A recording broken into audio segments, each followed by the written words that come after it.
In the last video, I was talking about how the bigger unit can be converted into a smaller unit for all these different units. Okay, so this is a unit. Kilometer is a unit for length. Kilograms is a unit for mass or weight. Okay, later on, as you go on to secondary school, or even I think P5 or P6, you realize that actually mass and weight is slightly different. But for now, I think it's quite safe to compare mass and weight and treat it as the same thing for now. Okay, so kilograms is for mass or weight, and liters is for volume. Okay, volume is like amount of water.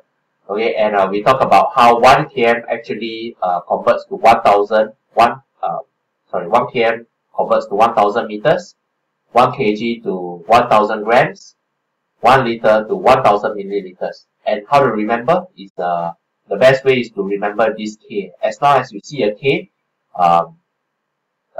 you will know that it's actually the bigger unit 1 km is converted to 1,000, the smaller unit which is meter. Okay, so it's km, kg, so it's kg here.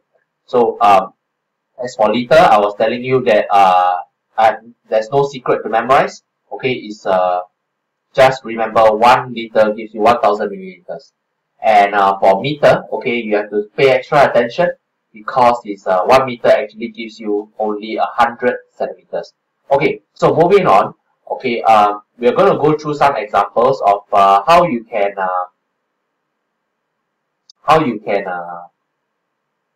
use the newfound knowledge that you have, right? Okay, so let me erase this. Okay, so from here you can see that actually, get this down. I'm having trouble pulling it down. Okay, so for 500 meters, how do I convert it?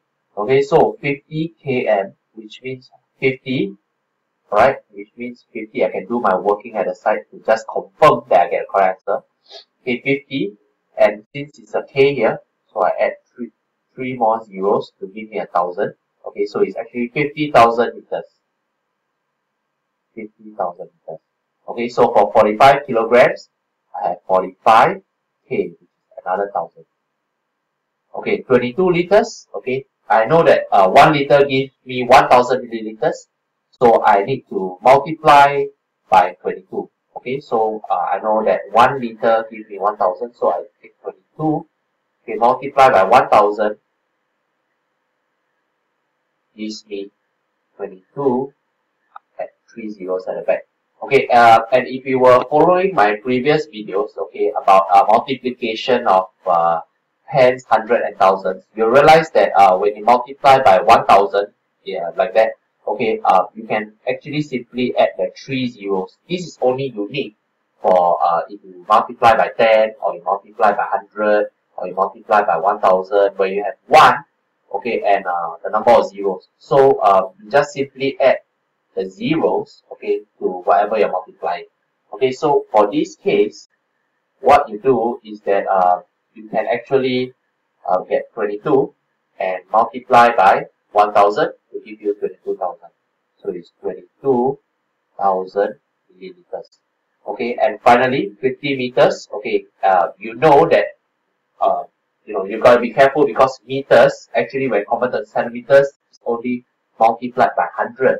Okay, so you take 50 multiplied by 100 because you got 50 times of 150 meters, which is 50 times of 1 meter, and you convert it to centimeters, you should get 50 plus 2 zeros at the back, which is actually 5,000 centimeters. On the next video, I'll talk about compound units.